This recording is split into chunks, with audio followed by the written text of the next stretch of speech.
you. It's an honor to be with you. Let me just say, it's great looking at that logo. I've seen that sucker a long time. Yeah, you look well. I feel good. Do I you? feel good. No pressure. Yeah. It's nice to lead a life of no pressure whatsoever. Corruption surrounded by corrupt judges and corrupt politicians. Other than that, there's no pressure. You know, you and I talked the other night, and I work in trial sciences for a lot of my career, and so I have a particular interest in the dynamics of the trial setting. You're fighting this fight and standing up for the rights of due process and fighting against prosecutorial misconduct and prosecutorial abuse. You know, it was interesting when you called the other day about doing an interview. A lot of people want to do interviews, and I don't just agree to them very easily. But I've always had great respect for you. I watch your show, some of the real good ones and some of the less intellectual ones, and that's okay too. But it's always been, you've always been very special. And I knew that you were, in some form, very much involved with trials. And I found it to be very interesting that you would take this up. It's a very important thing. Well, I wanted to, and I know that there was some news coming out of Georgia today, there was some news coming out of Florida today, that they're stepping back from this. And Very good news. I called for the other day, and I don't know if you saw it, but on Merritt Street Media, where I now do my show, I called for President Biden to stop all of this now. And of course, a lot of people said, oh, he can't stop it, it's a state case. Well, okay, that's an explanation for stupid people, but for people that understand how this works behind the scenes and all, I say the same thing. They need to stop this. They need to stop pursuing you. Since you started your campaign in 2015 to run for office, there have been so many attempts to get you off the board even before you started your campaign. Then once you were in office, 2 impeachment opportunities, they changed the rules to try to make it high crimes and misdemeanors if there were business conflicts, and in this case, Never ends. it seems to be never ending. And that is a distraction to you. And I really wonder how that affects you. What do you say to yourself about that? Because it seems to never be ending. It's a never-ending thing. There's a term that I know you've heard many times. It's called Trump derangement syndrome, and Right. nobody's ever seen anything like it. In one way, we drive them totally crazy because we're doing the right thing. You wonder, why would somebody want to have open borders where people are coming in from jails, prisons, where they're coming in from mental institutions, and as you know better than anyone else, they're coming in, they're releasing the people all over the world, not just South America, from mental institutions and jails and prisons, and they're terrorists coming in by the thousands. They're pouring into our country. And who would allow this? You know, it's common sense, not a conservative thing. If they would devote that same skill and talent to making America great again, it would really be a wonderful thing. But in the meantime, we're beating them. You know, you mentioned I got impeached twice, and I won twice very easily, very quickly. We had great support from the Republican Party. I have all these cases. All my life, I didn't have any problem. And all of a sudden, within a matter of months, I end up with 4 cases. Now, of course, it's from the White House and the Department of Justice. They totally control the state case. In fact, I'm not allowed to even be talking about certain aspects of it because I have a gag order. Think of it. I'm the Republican nominee. I was the president, and I'm leading the current Democrat by a lot. And I have a gag order from a local judge that was appointed by the Democrat Party. A local judge. He's a local person, and he is appointed. And he put a gag order on me. While you're Nobody's ever campaigning. seen anything like it. While you're campaigning. While I'm campaigning, like you just mentioned a question that I'm not allowed to talk about. Right. Can you imagine? I'm the Republican nominee, and I'm not allowed to talk because a local judge from New York, appointed by Democrats, said I can't talk about it. It's so unfair. And then he gives a jury charge. Nobody's ever heard of a charge like this. He gave instructions to the jury.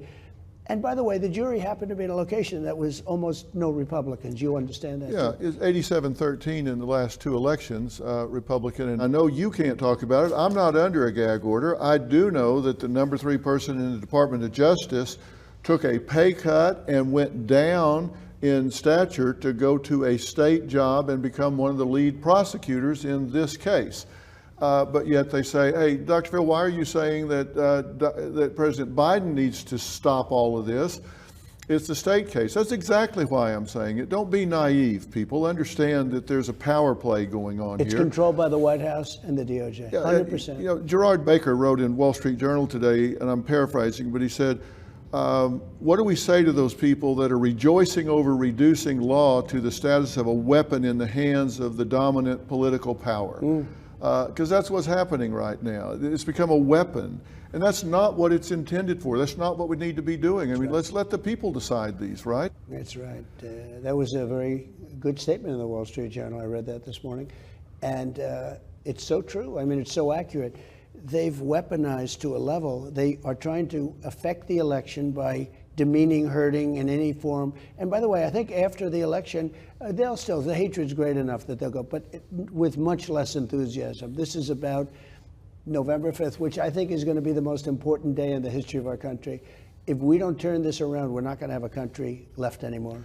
Well, we're a country of laws, right? I mean, and that's what's made us so orderly. That's what's allowed us to progress forward. And there's something that are called hornbook laws or black letter law that is just, these things have just been around so long. And these were violated in your case, one right after the other. For example, you don't let someone that has been charged in the same case as someone else, and they made a plea deal and said, okay, I'm guilty of doing this because they were intimidated into doing it. The lawyer in your case, we don't even need to speak his name, he bartered around out from under 65 years, looking at 65 years of imprisonment down to 3 years and 2 years on this case and a tax case. So went from 65 years down to 5 years in exchange for giving them testimony against you. That's not supposed to come in, but it did. Pecker making a deal, a non-prosecution agreement. That's not supposed to come in, but it did. That got into the jury box. They got to hear all of that.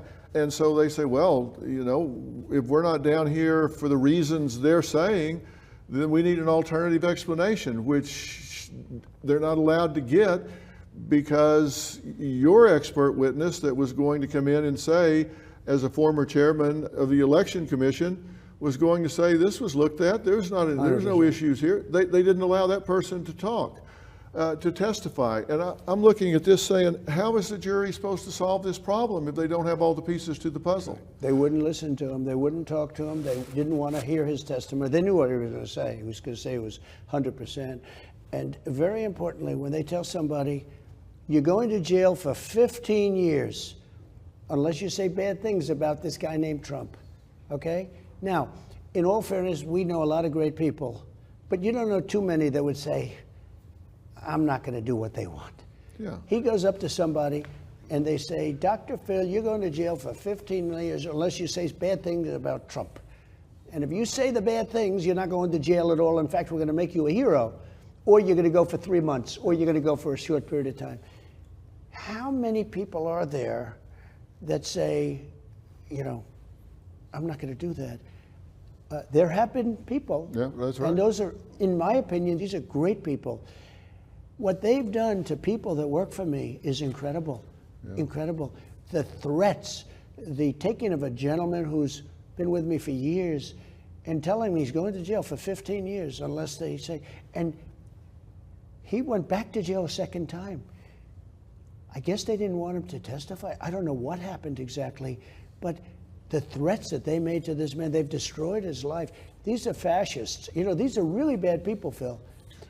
But who's going to do it? You're going to jail for 15 years, or you're going to go for 30 days or 40 days, or you're going to go for no time, but you have to say bad things about Trump. Yeah, and that's intimidation. And some of these people, you look at their age, you look at their health, and for some of it could be a death sentence.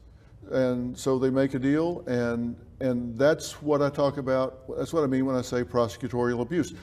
Did anyone ever approach you and try to get you to make a deal, drop out of the race, make a deal here, we'll leave you alone? What do you say to yourselves when the crowds aren't cheering? What is the hardest, darkest moment? We're a nation that's in tremendous trouble. Our country's in tremendous danger of World War III, but The hardest part for me is probably my family. Has there been blowback on Barron because he's younger and Yeah. more vulnerable? It's not easy, but I don't think I've ever said this on air before. Try out the Merit Plus app. Search for the Merit Plus app on your Apple or Android phone, tablet, or streaming device to download and watch for free. This is our network. Get ready to watch all your favorite shows, including exclusive Dr. Phil content, news updates, and great entertainment all in one place. Download Merit Plus for free and take us with you wherever you go.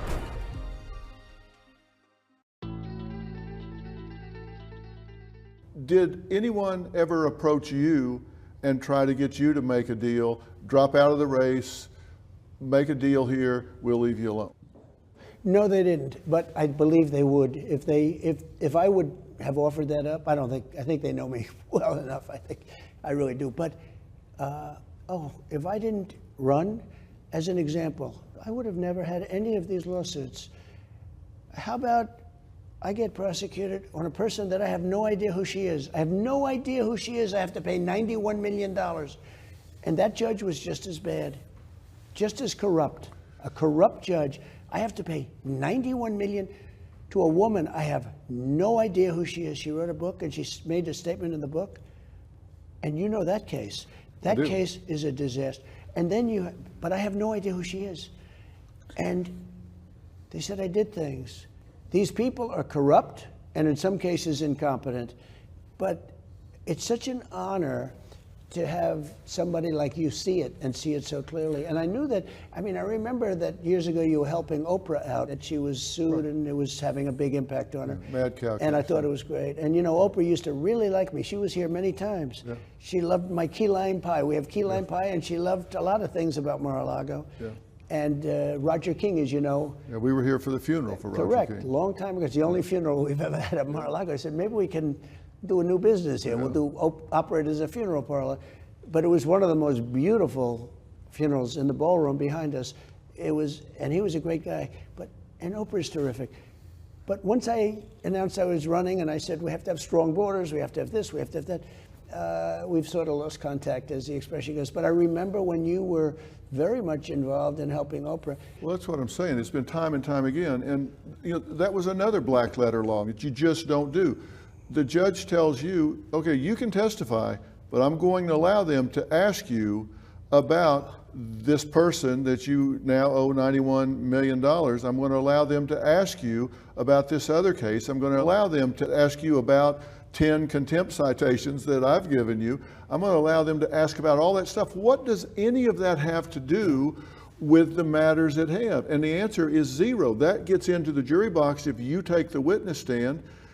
Again, that is black letter law. You can't let in unrelated things that have more prejudicial impact than probative nature. That just doesn't happen, but it happened 1, 2, 3 things right in a row, That's right. and that gets into the jury box. If you testify, they'll be able to ask you about all these different things.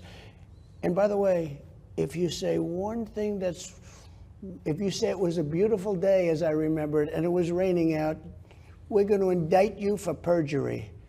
Yeah. And I'll tell you what, I have a lot of lawyers that are friends and this and that. I had probably 25 guys over the course of a couple of months say, whatever you do, don't testify, because you'll say something that's a little bit off and you will be indicted for lying, for perjury. These are evil people. These are sick, evil people. Oh, I would have thrown myself in front of your car to keep you from testifying. No, I know. I wanted to so badly. And by the way, I would have loved to have testified about those things because it was so corrupt and so horrible. But he wouldn't have allowed me to answer the questions properly. No. And so I would have loved to have testified. I wanted to. I'm telling you, they had to hold me back. But every lawyer that came, they'd always start to say, by the way, I'm a friend of yours, don't testify. And they saw what he was doing. They can ask you about like anything. They can do nothing to do with this case. All of these outside things. And it was really an unfair trial. There's a very brilliant judge in Florida that's holding the government. It looks like, she's looking into what happened because, they raided Mar-a-Lago. Right. And they took stuff out by the satchel. They took bags and bags of stuff. And I said, what are they taking? Are they saying what they're taking? Because they can add things. They can add the nuclear codes in there. They say, hey, he had the nuclear codes. And this was all stuff that under the Presidential Records Act, I'm allowed to do. By the way, Biden was totally exonerated. Now, I'm not sure I want that kind of an exoneration. They basically said he's incompetent to stand trial, but he could be president. Think of that. He's not sharp enough, got no memory, got no this, got no that. He's incompetent. Basically, they're saying he can't stand trial due to incompetence, but he can run for president. What's going on? Yeah. What are we missing here? Yeah, it makes everybody uncomfortable about that state of affairs. And what I was concerned about with everything that happened in this New York trial is one of the big myths is that the burden of proof lies with the prosecution. Mm-hmm. That is the law. But I can tell you, after years and years and years of trial, the truth is that the jury sits there and says, I'm looking at all this, and if we're not down here for the reason they say we're down here, somebody needs to give me an alternative explanation of why we are down here. So if we're not down here because of what the prosecutors are telling us, then what's the alternative story? What's the alternative explanation? And when you get muzzled in the way that this judge muzzled this case, they're sitting there saying, what's the rest of the story? You're not allowed to testify because you're in jeopardy if you do. They let all of this other stuff in that should never get into the jury box. And so, the scales get tipped. And it gets very, very difficult to get even one juror because there's not an alternative story that if you could tell without being in peril, if you can tell without being intimidated, it would be a very different situation. The burden legally is on the prosecution, but logically You're with the guilty jury, until proven innocent. that's exactly the truth. I can tell you that's the truth with me. That's how it what plays happened. out. And I did a focus group about this when I did a show on this on Merritt Street, and I had 250 people in, did a focus group, and I said, and overwhelmingly the people were in your favor. But I found those that had questions, and I said, what is your question? They said, where there's smoke, there's fire. Yeah. I didn't hear the other part of it. I'm sitting here, and you've asked me indirectly a couple of questions. They're so simple to answer. I'd love to. Yeah. And yet, if I do, this guy's he's willing to throw you in jail, okay? This is an appointed judge, acting. He's an acting judge, appointed. And he's willing to throw you, and he's so conflicted. It's so sad. But, you do things for your country. And I view it, I think if my country weren't involved, because people say, the two questions, I get these questions from very tough guys like you, the biggest guys on Wall Street, people that you read about, but they're tough men and women. But I have the question asked often is number one question I get, how do you stand it? How do you do it? How do you get up in the morning and put your clothing on and go to work? I do get that because people don't envy it. And the other one I get is, will they do it again? Meaning, will they cheat? Will they do it again? Will it happen again? Well, I have a different question than that how question. My question is why. I understand how. I know you got a thick skin. You're not one of those people that's afflicted with the need to be loved by strangers. I get that. I think that's true. My question is not how do you do it. My question is why do you do it? Why do you, 'cause let's face it. I mean, you're a billionaire. You got a great family. You're a very dedicated father. People may not see this in you a lot because you keep that kind of private. But my question to you is why do you subject yourself to this? So there's a movement in this country. It's called MAGA.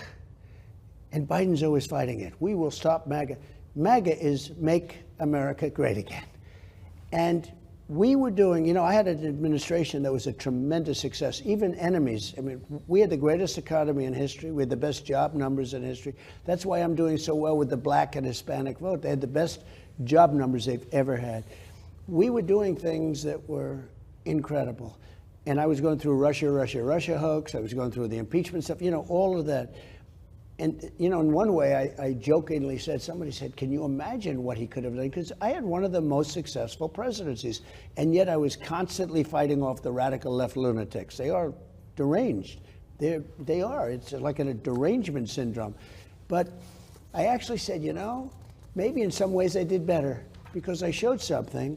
But maybe if I had too much time on my hands, it would have gone too far, and the administration wouldn't have been as successful as it was. When you look at our job numbers, I rebuilt the military, largest tax cuts ever. Largest tax cuts, bigger than the Reagan tax cuts. But higher largest revenue. regulation cuts ever. I'm staying with my why question because look at this.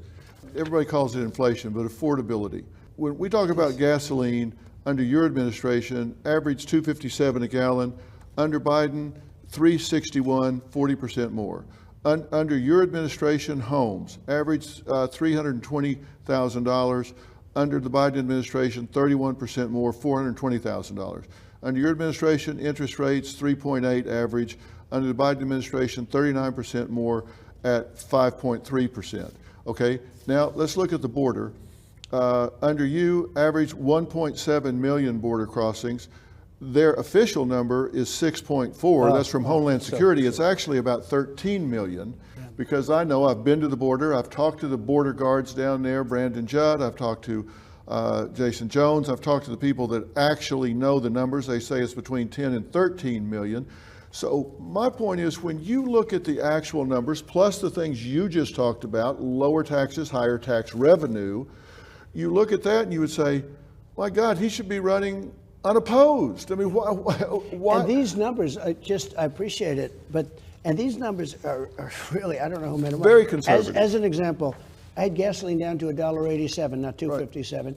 It's now almost at $4. It's going to be at $5 very shortly. Right. It's going way up. I took very conservative numbers so people couldn't argue. Well, interest rates, I was at 2.6%. They have 3.8.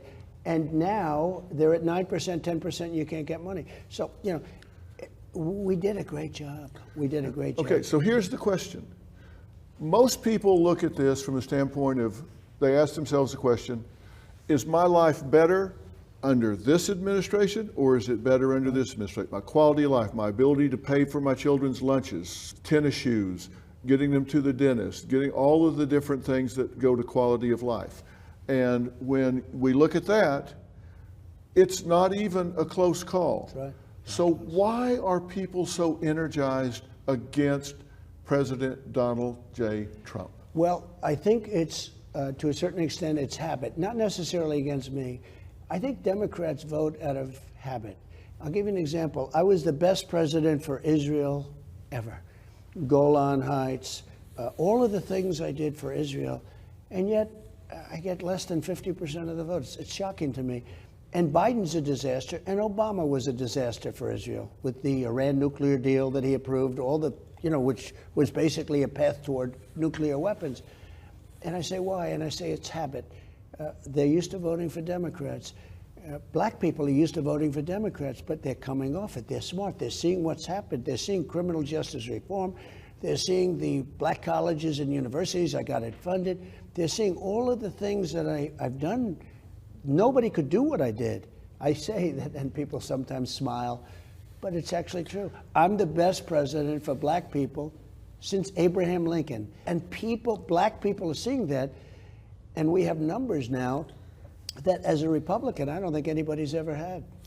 Well, I hope they come out and vote for me. I was just in Jerusalem and interviewed Prime Minister Netanyahu. Yeah. He said that the Abraham Accords, which you achieved, he said he didn't have the words to describe what it presented for Israel in terms of security, in terms of the ability to bring about peace and stability to that region. That's very nice, by the way, that you say that. And by the way, great for the Arab community also. It was great for both. Yeah, and they're working so well. The only problem is we had 4 countries sign, real leaders. I would have had everybody signed up. I would have had Iran signed up. People laugh when I say that. Iran was broke. I said, anybody buys from Iran, you can't do business with the U.S. Iran was broke. They were down to almost no money. They had no money to fund Hamas or Hezbollah. They had no money. They were broke. They would have made a deal within a week after the election. That result was very dangerous for our country. But we did great things, and I think that's what people see. People want to go back to where we were. You had high-level appointee positions that you didn't fill, right, and thousands more mid-level positions that you didn't fill. And generated over $4 trillion in tax revenue for the first time ever. That's right. With tax cuts, lower tax rates, higher tax It revenues. brought business into the country. So why are people so energized against you? Are you getting out messaged? I think, no, I really believe it's 100 years. As an example, with African Americans, for 100 years, the Democrats have run the cities. 100 years. I used to say 50. They said, you're wrong. I said, you have to be kidding. It's 100 years. It's a habit. They get used to it. But they're learning that habit's being broken in a lot of different ways. I also think you have a fake news that doesn't report it the way they should be reporting it. Look, the news has been proven to be totally fake. And it's 95% on the other side. That's the thing I don't understand. Why do people want open borders where millions of people have come into our country, and you see what's happening to the crime rate? You know, a stat came out the other day that's scary. In Venezuela, Caracas, different cities, they've moved many of these criminals out into the United States and now happily in a location near you, right near your house. Yeah. Venezuela, the Congo, they're emptying their prisons. The Congo, we have many, many people coming out of the prisons of the Congo. But the prison populations are way down all over the world. Nobody wants to talk about it. Prison population and mental institutions, something you deal with a lot. You know more about a mental institution than I do. That's your world. It's what you do better than anybody as far as I'm concerned. You know the population of mental institutions is way down because they've moved a lot of the most seriously ill people into our country. And Venezuela just announced that they're 72% down in crime from 2 years ago. Think of that. Because they moved their, I mean, you don't have to be a genius to realize they moved their prisoners out, but they moved their gangs. All the gang members are now in the United States, happily living in the United States. The United States of America has become a dumping ground because of a very mentally deficient president. And it's not him. I don't believe it's him. I do think he knows what's going on. I think he's sort of an evil guy.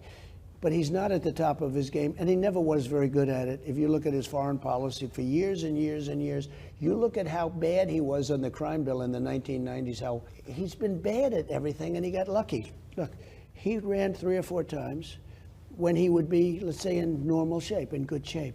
He failed. He got it when shouldn't be here. He shouldn't be here. And he's dealing with President Xi, who I know very well. And he's dealing with Putin, who I know very well. And he's dealing with all of these leaders of these countries they don't like the United States. They don't like what it represents. And they are at the top of their game. They are vicious. They love their country, or they want success. You define it any way you want. We've become a failing nation. We're a nation that's in tremendous trouble.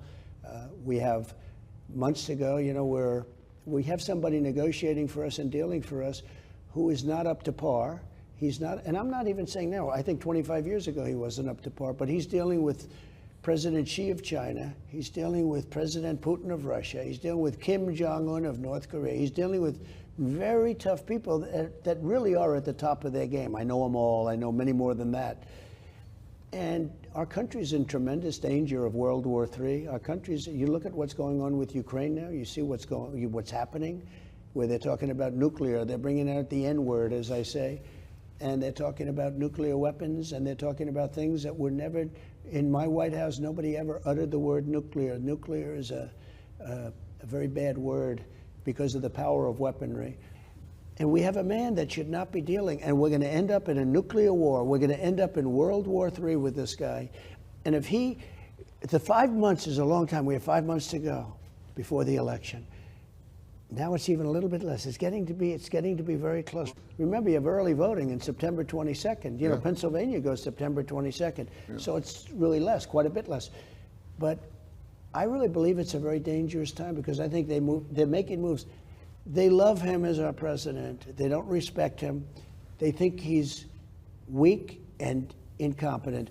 Now, one thing I'll say, he's surrounded by a lot of fascists and communists, but a lot of fascists, and they're young and they're smart, and that's who's running our country. Well, let me ask you something then. Let's assume that you inherit a situation where American bombs are being used inside of Russia. Let's assume that you inherit that. We could wind up with World War III if we're not there already and it just hasn't been labeled yet. We've never been so close to World War III as we are right now. There could be 100,000 or more potential terrorists on American soil right now today, given what's happened at the southern border. Correct.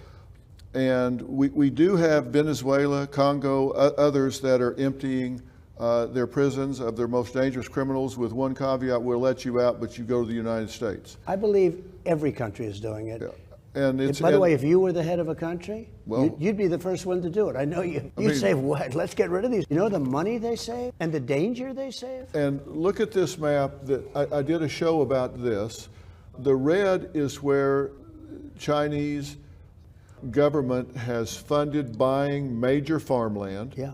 And then superimposed on that are some of our most strategic military bases.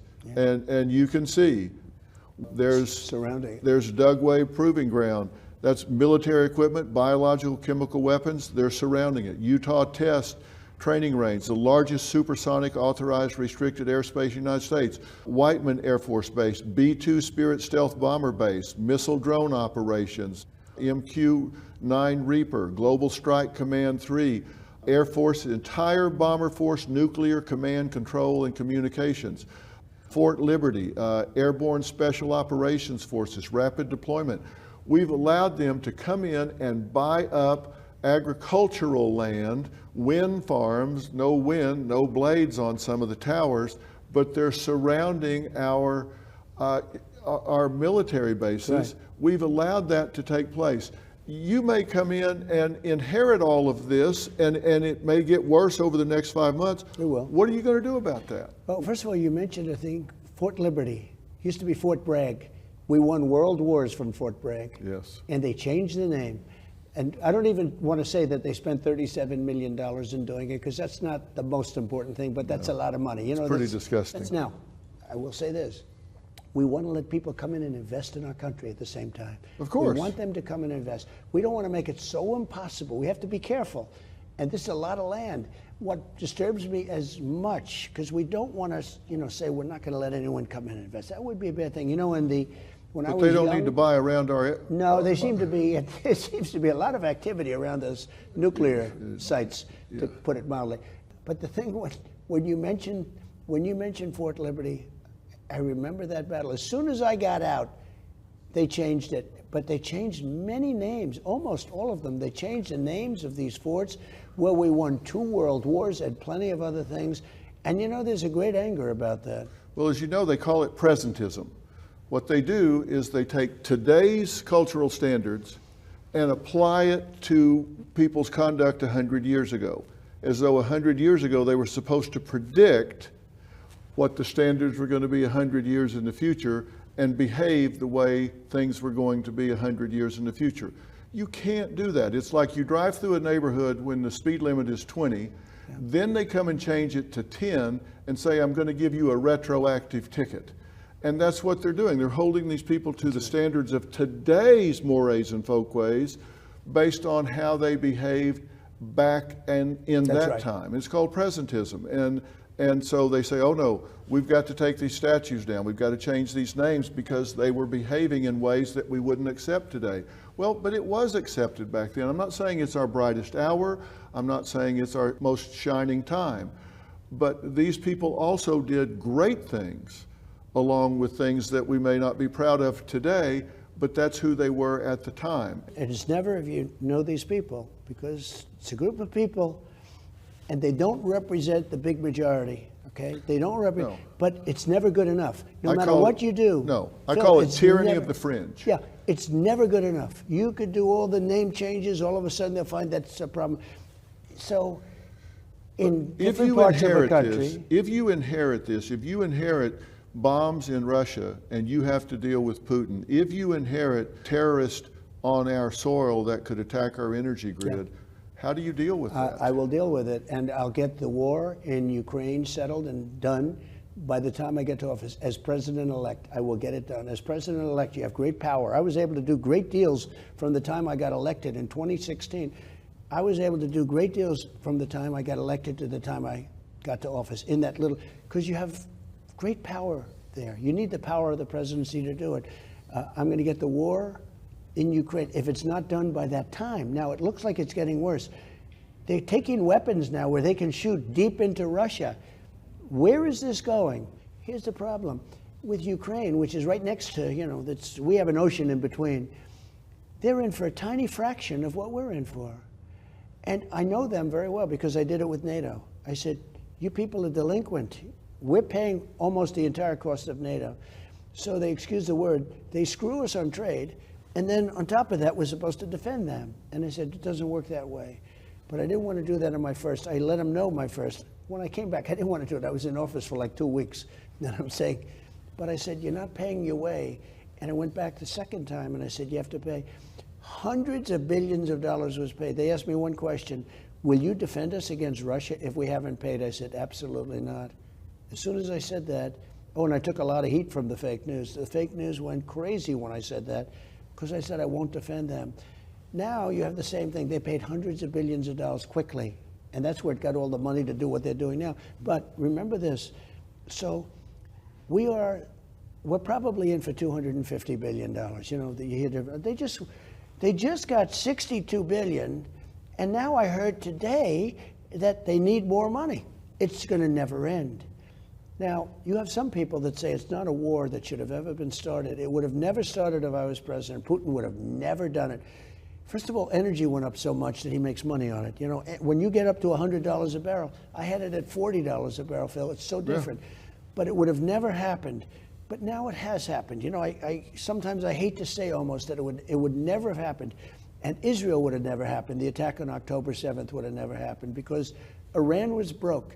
And Iran wasn't funding Hamas, and they weren't funding any of the terrorists, Hezbollah, all of them. There's like 28 of them. They had no money. They were broke. I said to China, if you buy oil from Iran, you can't do business in the United States. They didn't want to take any chance of that. Everybody stopped. And we had no terrorist attacks. And I never wanted to talk about it when I was president because I didn't want to jinx it. I wanted to get up and say, we have had no terrorist. Think of it. During my 4 years, we had no terrorist attacks. This nation is in such danger right now with the people that you're just talking about coming in. And it was interesting because I saw 29,000 Chinese people, and they showed it on camera. They look very strong. They all have their propane stoves. They all have cell phones. They look like military people. A lot of military-age men have Yeah, come they're in. mostly men, and they're mostly of a perfect age for military. And it's almost like, what are they doing? Building a military organization within our country with our help? We have people running our country who are grossly incompetent, headed up by a president who should never be there. How do you unravel that? Well, you have to do it with people, and we'll do it. I have the same thoughts as you do. A lot of common sense to this stuff. It's not, we talked about it before. Conservative, liberal, I don't care. It's common sense. We need borders. We need low taxes. We need good education. We need a strong military. I rebuilt the entire military. The entire military was rebuilt. I built a wall that was so great. And I got Mexico to give us 28,000 soldiers while I was building the wall to keep people out. We didn't have what you have today. We had the lowest day the week that I left office, and it was a sad day for this country. The week that I left office, that's when we had our lowest illegal flow of immigrants coming into our country. And all Biden had to do is leave it in place. I had a thing called Remain in Mexico. They had a Remain in Mexico. How good is that? They had catch and release in Mexico. It was so stupidly run. And all Biden had to do when he goes to the beach, he's always in the beach, right? He thinks it looks good in the bathing suit. Some advisor said, go to the beach, you look great, Joe. And he can't even lift the chair, which weighs about 6 ounces. Those chairs that you can lift. They're meant for children and old people to lift. So Joe is in the sand, and he's in the beach, and he's totally decimating everything that we built. We built the strongest border in the history of our country, and we're going to do it again. Just one little thing. In 2016, I got elected maybe because of the border. But that border was a fraction. It was nothing compared to what the border is today. And I fixed it. And in 2020 when I ran, I couldn't even talk about, nobody wanted to hear about the border because I fixed it. I'll fix it again. But the border today is many, many times worse than it was in 2016. Well, I've been to the border, and they just straight up say we're using tax dollars to send some of these children that are coming across the border into known prostitution rings, into sweatshops, because we don't have the ability to check. They're just sending them off. We have 88,000 missing children. Now, can you imagine if that were Trump that had 88,000 missing children? Yeah. 88,000, that's a Holocaust. That's as bad as I mean, think of it. These are young, very young children, and also women. They take women, and they trade women. And I had it brought down to the lowest level because I had a border that was actually strong. And you're going to take it back to that? Oh, we're going to bring it back, and I think then some. One thing, and you know this better than anybody, that you got to know people. It's about people. If you put a great person at the head of a big agency, lots of good things happen. In my business, if I have a good super in real estate, superintendent, running one of my buildings, and if I move them to another building, sometimes you move them to another building but then that building, you need good people. And we had a lot of great people. I had some that I was very disappointed in. Some that I was very, very disappointed in. But the one thing is that I was in Washington 17 times in my entire life. I never stayed over. That was reported by the news. I was very rarely there. I wasn't a Washington. I was a New York person. I was a builder in New York, a real estate guy. I had a wonderful company. Everything was going good. It would have been so easy to just to keep doing that. It was probably one of the most successful days of my life was the day before I announced I was running for president. Once you do this, the whole world changes. I even lost Oprah, okay? Oprah liked me so much. And, I haven't spoken to her, I think, since. But she's a good person. Please give her my regards. But, you do things, and my attitude is you have to do what's right. If I didn't think that I won the election by a lot, I would have never run. And I don't think I've ever said this on air before. Maybe I have. But losing the election wouldn't have been that, somebody wins, somebody loses. You go on with your life. But when you lose an election that you won by millions of votes, if I didn't think I won the election, I would have never done it a second, because I would have lost. In other words, I would have lost. I ran because I won the election, and I know that that's what the people want. They want what you and I are talking about right now.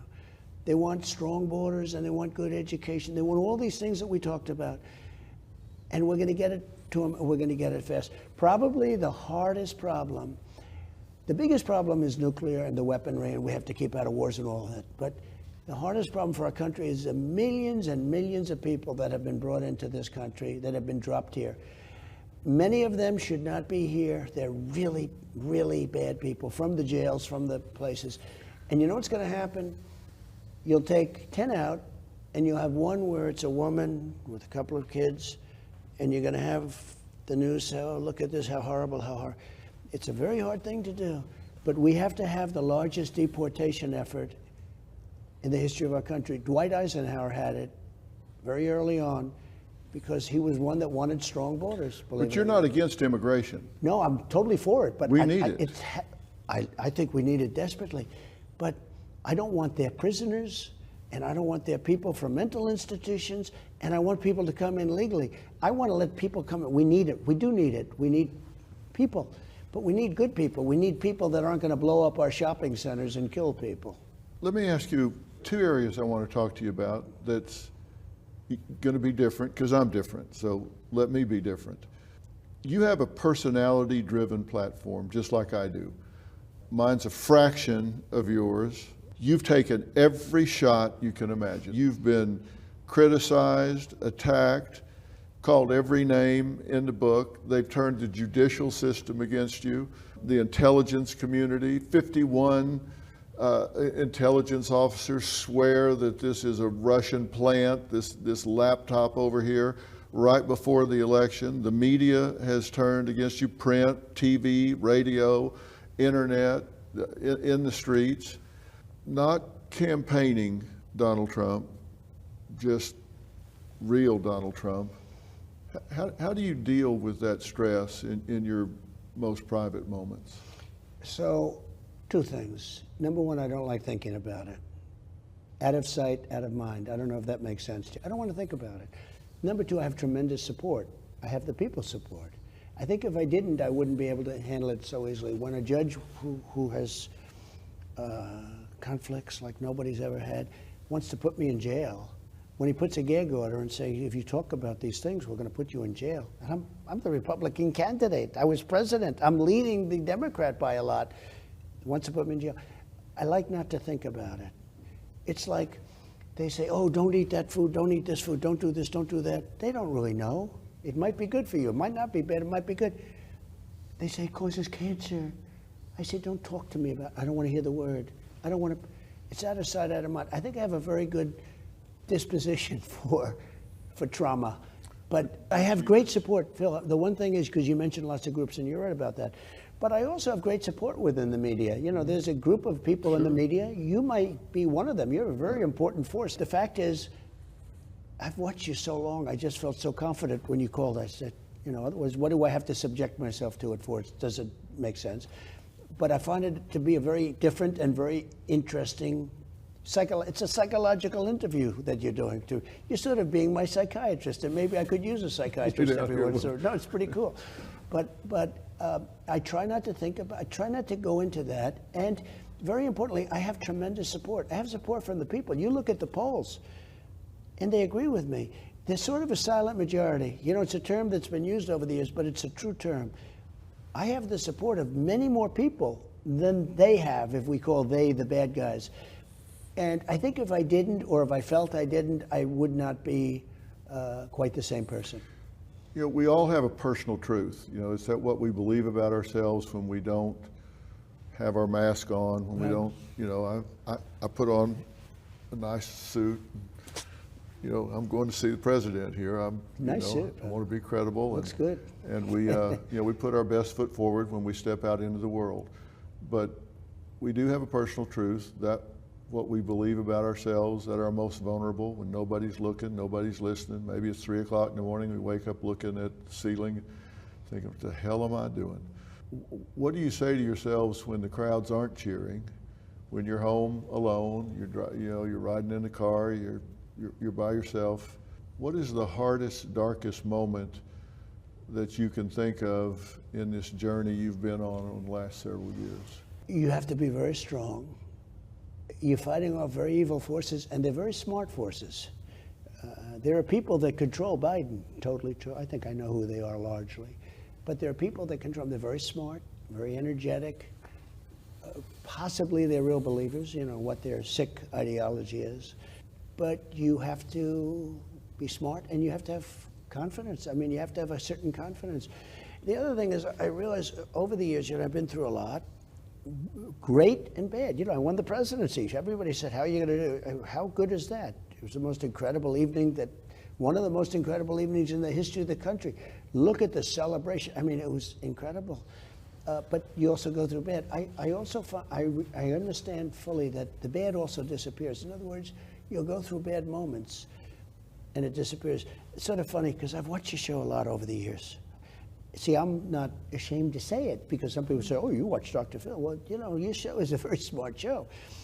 And I've watched you ask a question similar to that to some couple or and they break down, oh, they start crying on the show. I said, that's never happening to me. If that happens to me, that's the end of my political career. I think actually, maybe people would like me better. But I'll tell you what, you need strength. You have to have strength. And people don't want to see that. I've watched so many people, you break down people, they don't even know they're being broken down. But it's different. Well, that's the last thing I want to do with you, but I do want people to know you. I want people to know every aspect of you, and I know it about myself. I know that not every time is a great day, not every time is a hard day. I thought you led a charmed life. You never had a problem in your life, right? Yeah. I watched you during that trial. That's not a fun time. You know, it was an icebox. That courtroom was so cold. Really? And I believe it was set that way by the judge. That courtroom was freezing. You know, I'd call it the icebox, right? I say, I just sat through 4 hours, and I'm not campaigning by doing that. That's what angered me. They're taking away my voice. They're keeping me in this icebox and they're taking away my voice. But, you know, one thing that's, you bring it up, and you haven't asked me the question yet, and I'm sure you will, although I know we've been doing this for quite a while, and it's an honor to do it. But the hardest part for me is probably my family, because it's very unfair to my family. I have a very good wife. She reads this crap. I have great kids. You know what amazed me? I gave up my salary. I didn't take salary. And it's $450,000, approximately $450,000 a year. So, you know, it's still money. It's a couple of $1 million. I never had a good story saying I did. I'm not looking for a story. What surprised me is there was a couple of stories. Who else did it? Nobody. Everybody took. I figured maybe Kennedy, it's a pretty rich family. I figured the only one that may have done it was George Washington. You know, George Washington was a very wealthy landowner. And they said the only one that may have done it is George Washington.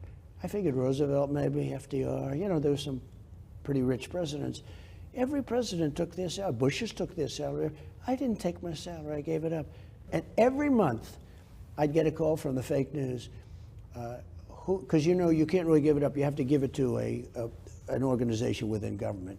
You're not allowed to actually give it. So what happens, you get the check, and then you give it to Health and Human Services, or you give it to the Navy, or you give it to the Army, or something. And every month they say, did you give it? Did you give it?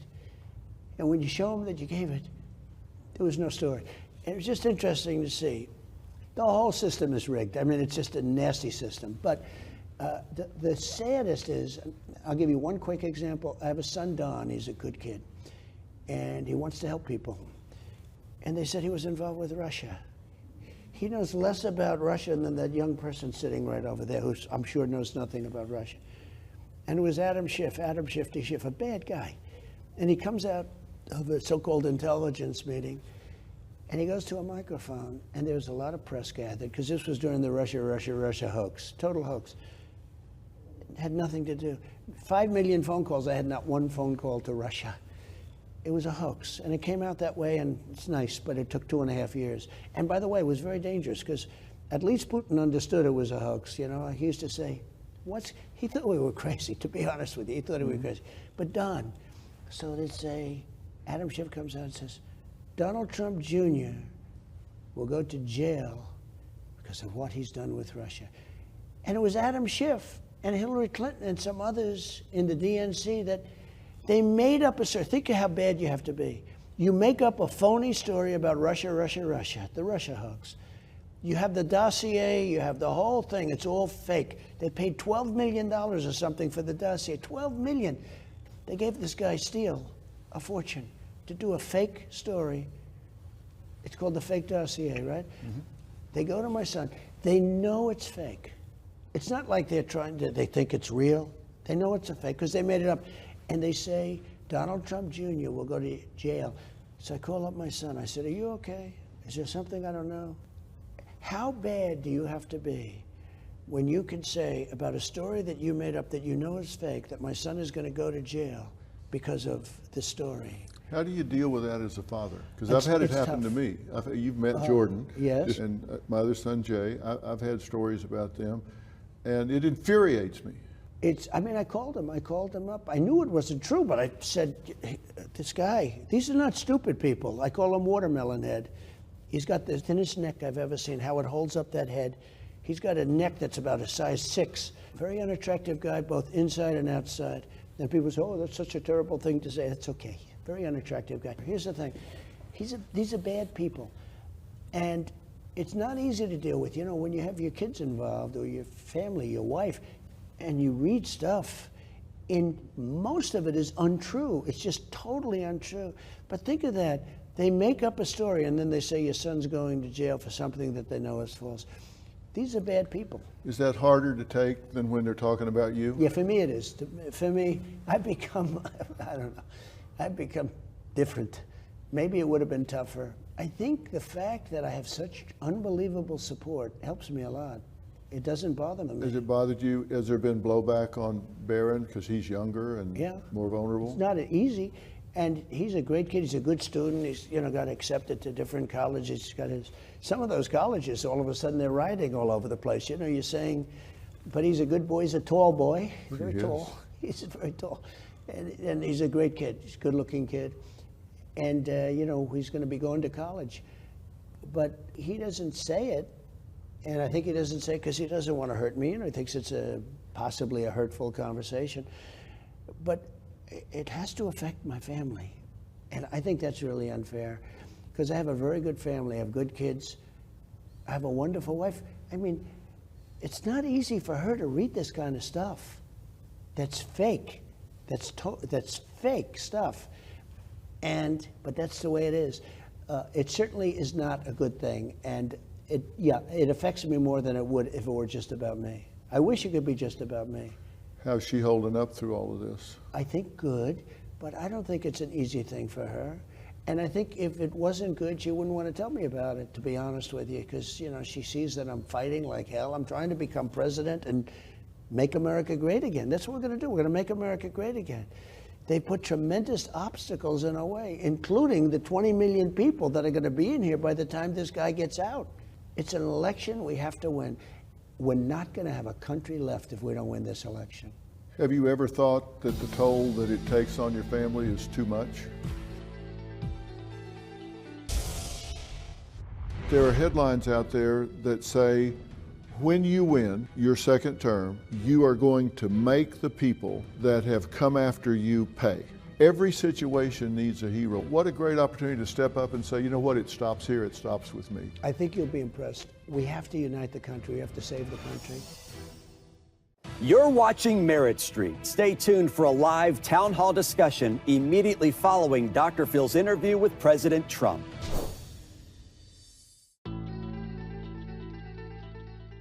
Have you ever thought that the toll that it takes on your family is too much? Maybe not in the way you expressed. That's a very interesting way of expression, actually, of that question. I haven't really. I think to a certain extent, I think that my family wants me to do it. Our country's in trouble. We could be in a world war very soon. We're going to end the problem. Think of it. We're going to end Ukraine fast. I'm going to end it fast. I know both. I know Zelensky. I know Putin very well. I'm going to get it ended. That is a horror show that's going on over there. But think of it. Why are we hundreds of billions of dollars more money? Why is this happening? Why is Europe spending a fraction of the money that we're spending? There are so many different things about that are just wrong. But my family is good. My family loves this country, and I think they feel that I do a good job. Look, we had the most successful country we've ever had during my time. We had the greatest economy in history of any country. Do they want you to run, or do they tolerate you running? An interesting question. Well, they tolerate it, but They at least tolerate it. Yeah, they tolerate it. I think they love the country. I think they think that I do a good job. I think they feel that a lot of people say that this is nobody. I get it so often, and I'm not sure it's right. They say there's nobody else that can straighten out this country. And again, Viktor Orban said just recently, he's a strong man from a very interesting country, and he knows Russia very well. He knows Zelensky very well. He knows Ukraine. But he said the only one, Hungary, he said the only one that's going to straighten this out is Trump. Because he didn't use the word respect. He used the word, they were afraid of him. I don't want to say that about these people, these other leaders. I don't want to say they were afraid. I'm not going to use that term. But let's use the word respect. They respected me. They respected me, and they respected our country. And they knew if they played games, I was going to hit the hell out of them with tariffs and lots of other things. We have a lot of weapons, not just military weapons. I rebuilt our entire military, by the way. Our entire military is rebuilt. And this person that we have leading us, if you can call the word leading with quotes, he gave away $85 billion worth of brand new military equipment in Afghanistan. In my opinion, the lowest day in the history of our country. I think probably the most embarrassing moment in the history of our country was what happened, the way we pulled out of Afghanistan. We left people behind. We had 13 soldiers who I met the parents.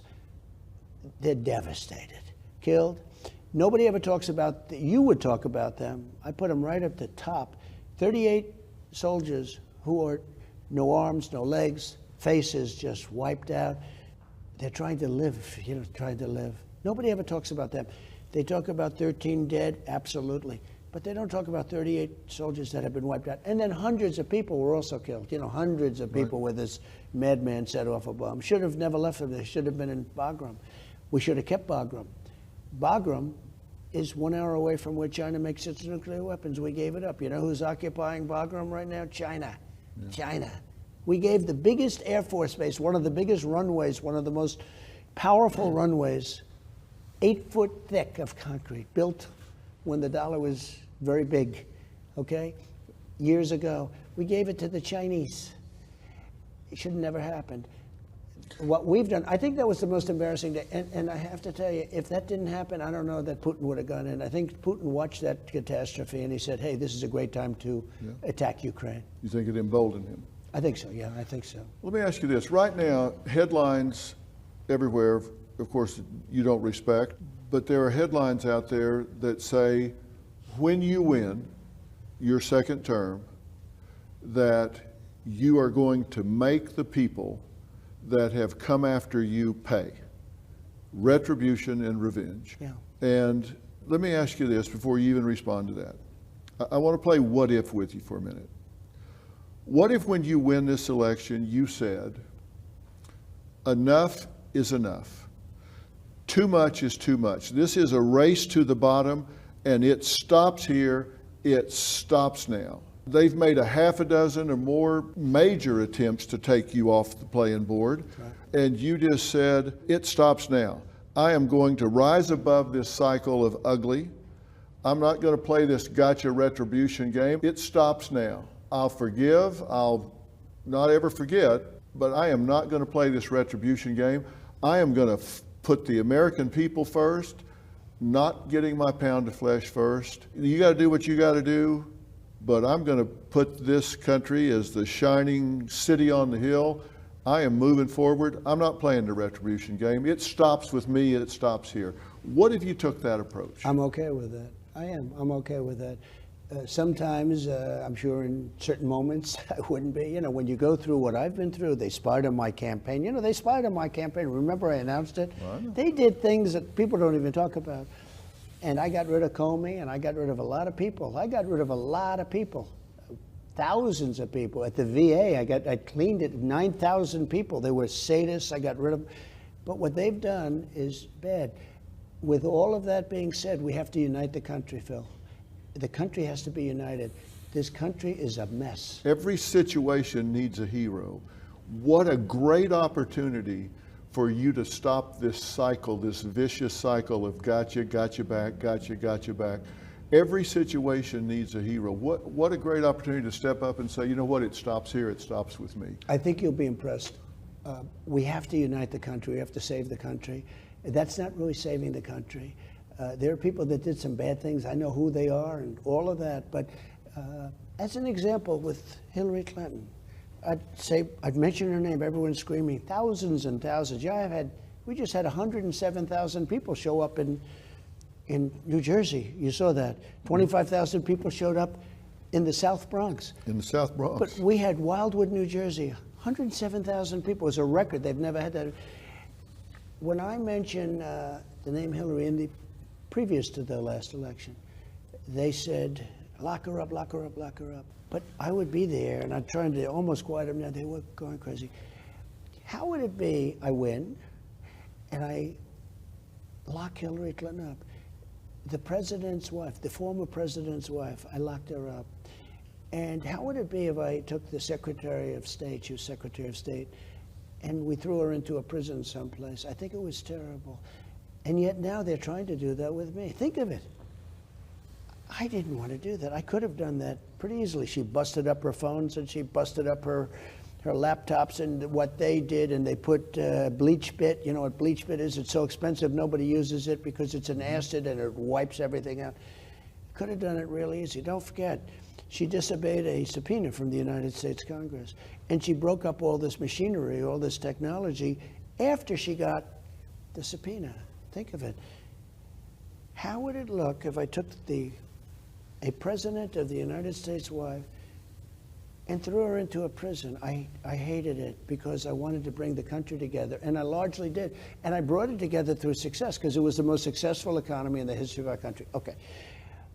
Now, the difference is they're trying to do it to me. And maybe you could feel differently about it, but I don't feel differently. Retribution is going to be through success. We're going to make it very successful. We have to bring the country together. And you can do that.